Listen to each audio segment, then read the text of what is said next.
From Wish TV and the All Indiana Podcast Network, this is the News 8 Daily 8 Podcast, a Wish TV News 8 update. Hi, this is Hannah Mordeau, and this is your News 8 Daily for Tuesday, September 9th.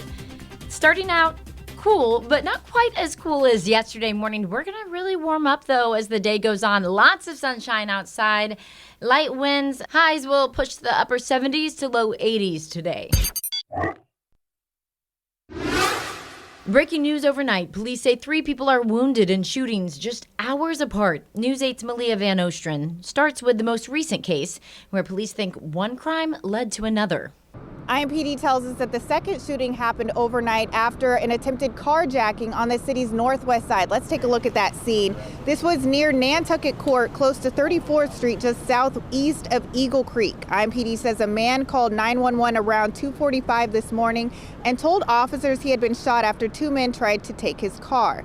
The man told police the suspects fired the shots at his vehicle as he drove away from them, leaving bullet holes in his car and a window shot out. IMPD Captain John Arvin says the man gave them this description of the suspects. The victim said it was just 2 people 6 feet tall that were just walking away. They did not drive away. So there's chances are they could still be in this area, and somebody's doorbell camera could definitely catch them. Investigators say the man was stable when he was taken to a hospital. Now, that shooting happened a little more than 2 hours after a shooting on the east side injured 2 people. Police believe the gunfire happened in the parking lot of a church on North Riley Avenue near East 21st Street. Officers found the shooting victims about 5 blocks away. They say a male victim refused to talk to officers, so police don't know his age. He was in critical condition when taken to a hospital, and police say the other victim was grazed by a bullet and was treated at the scene. Police haven't released any suspect information in this shooting so far. They are asking anyone who have any tips or information to contact Crime Stoppers. Reporting live in Indianapolis, I'm Malia Van Ostrin for Wish TV and WishTV.com. In a rare move, the City County Council says it will give the public and Google more time to make their case on a potential Google data center in Franklin Township. The council voted unanimously last night to move the final vote to later this month. The Metropolitan Development Commission already approved the rezoning request for the proposed data center. Before last night's meeting, dozens of people opposed to the center protested. One of them tells us she hopes the extra time can help their voices be heard. Cautiously hopeful. We have indications that a lot of the counselors are in our court, but, it's not over till it's over. The council will hold the public hearing and final vote on the data center plan at its September 22nd meeting. That's in about 2 weeks on Monday. ITMate is digging into how much water the proposed data center would use if it's built. ITMate's Tim Spears talked to people on different sides of the debate. A woman deeply worried about wells, and a counselor convinced that the data center should go forward. It is a water and power hog. Meredith Sharp's garden, chickens, and 100-year-old farm home all rely on well water. She's just a short drive from the 486 acres of farmland eyed for $1 billion Google data center, which she worries could run her well dry. It is going to suck all the water out of the ground, and I'm not going to have clean drinking water for my family and my community. You're not worried about the water usage? No, they made it very clear they're not going to use the well water. City County Council member Ron Gibson said he's been assured Citizens Energy Group would supply water from the White River, not local wells. He and other council members have met privately with representatives from Google. While 16 of the 25 council members are currently against the project, Gibson believes that could change before a final September 22nd vote. Some of them will eventually come around for the project. Overwhelmingly, when they hear the facts, currently that parcel over 4 and some acres is generating around $40-some thousand in tax revenue.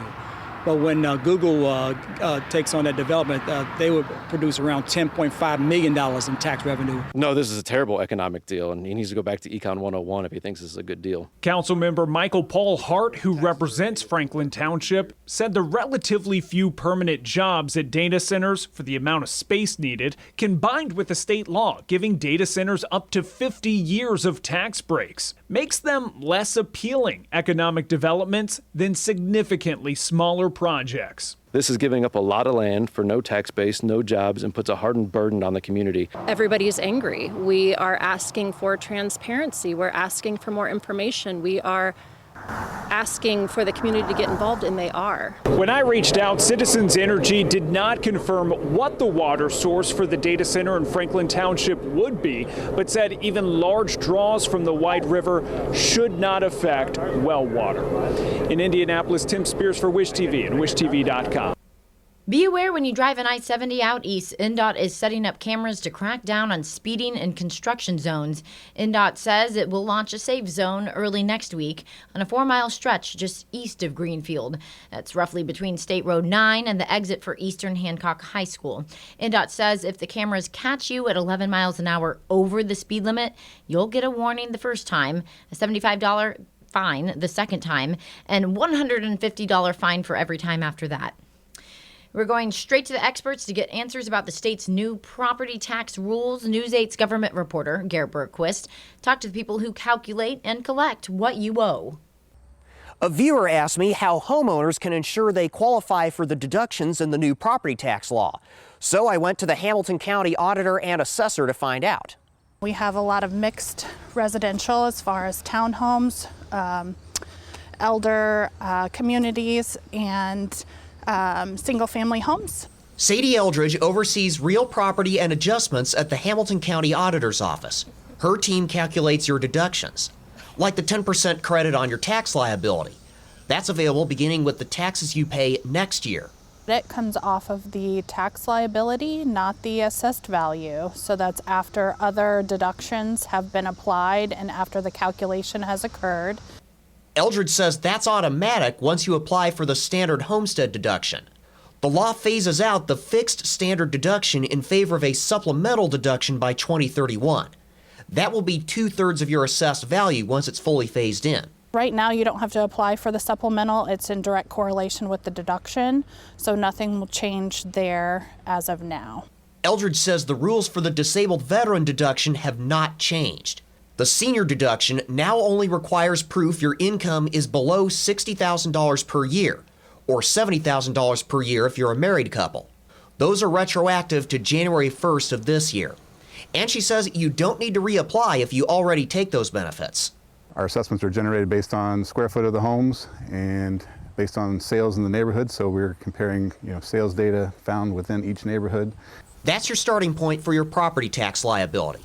Bohr says sale prices are the biggest factor, but not the only one.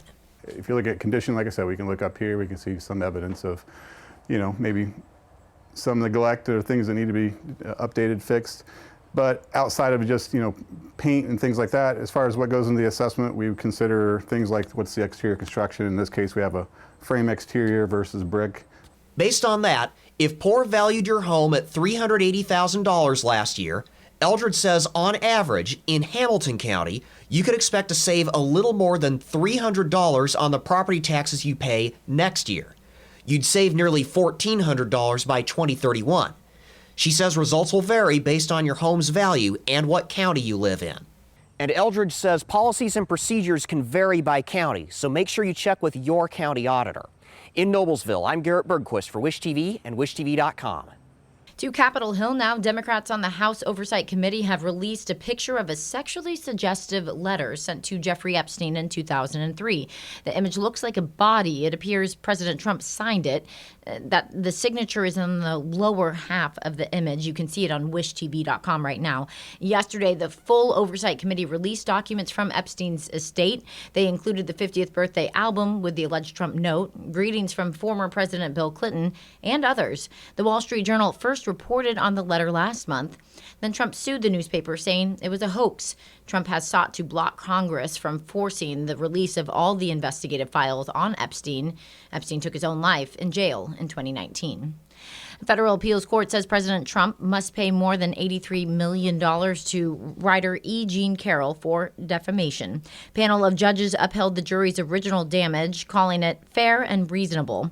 3 judges cited hundreds of death threats Carroll received after Trump attacked her in public statements and on social media after she won a civil case against him for sexual abuse. There is no word yet whether Trump will appeal the ruling. Supreme Court Chief Justice John Roberts is allowing allowing the president to remove a member of the Federal Trade Commission, the FTC. Trump first moved to fire Rebecca Slaughter in the spring. She sued, and lower courts ordered her reinstatement, saying commissioners can only be removed for misconduct or other causes. The Trump administration contends that presidents can remove them without cause. Roberts has halted the lower court rulings, but Slaughter's suit is still moving forward. Roberts has asked her attorneys to respond to the administration's arguments by next week.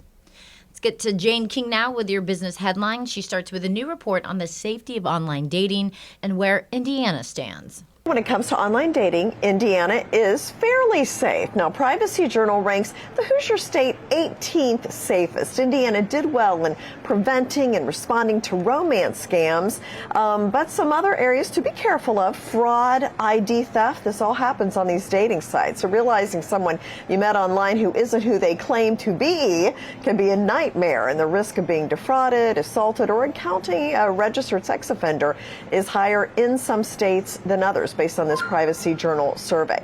Well, for decades, the American public has been advised to opt for fat-free or low-fat dairy options, largely out of concern for limiting the intake of saturated fats.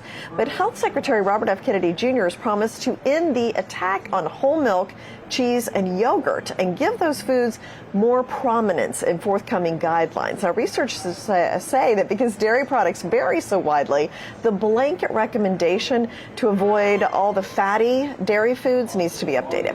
Well, in the latest sign of trouble for the labor market, confidence in the ability to move from one job to another is at a record low. That's according to a New York Federal Reserve survey. The labor market is ground to a virtual standstill, and that has ended the pandemic trend of job mobility. There are now more workers available than job openings, and we haven't seen that since well before COVID. Well, the highlight of Apple's big event today will probably be the thin and light iPhone 17 Air. It's the first major redesign of the iPhone in years. The 17 Air, as it is expected to be called, we'll find out for sure today, will have a thinner frame. It will still have that 6.6-inch screen. It will have shorter battery life, though, and a single rear camera. Well, the NASDAQ closed at a record high yesterday. It is a busy week. We've got two reads on inflation, and ahead of that, the markets are a little higher. Live from the New York Stock Exchange, I'm Jane King. A farm in Greenfield is paying tribute to the late Colts owner, Jim Irsay. The Lark Ranch posted the pictures on Facebook, and it shows the image of Jim Irsay in a corn maze. It says also, "For the boss." Ranch officials say it's a partnership with the Colts. You can now tour the maze for $17 or $22. It just depends on which day you go. This year, when the Harlem Globetrotters come to Indianapolis ahead of Martin Luther King Jr. Day, the team will be celebrating 100 years of spins and dunks across the country. The world-famous basketball team announced yesterday that they will be at Gainbridge Fieldhouse on January 17th for their 100-year tour. There are two games in Indianapolis on Saturday, one at 2 in the afternoon, the other at 7. Then the team will play in Evansville on MLK Day. General tickets are set to go on sale in about 2 weeks on Monday, September 22nd at 10 in the morning. A tiny new brick represents a big piece of history for Bubba Wallace. Indianapolis Motor Speedway has added his name to the Brickyard 400 trophy. We have pictures from the track on wishtv.com. Actual name is the PPG Trophy. It's the large piece that stays at the Speedway and features each winner of the 400 and the years where it was a road race too. Drivers and the teams also get their own trophy to keep. It features a cast of one of the bricks from the original track surface. This has been your News 8 Daily from Wish TV. I'm Hannah Mordeau. Watch us on Wish TV and wishtv.com. This is the News 8 Daily 8 podcast, a Wish TV News 8 update on demand. For even more, on demand and on the go, connect with Wish TV on Facebook at wishtv.com and on the free Wish TV mobile app.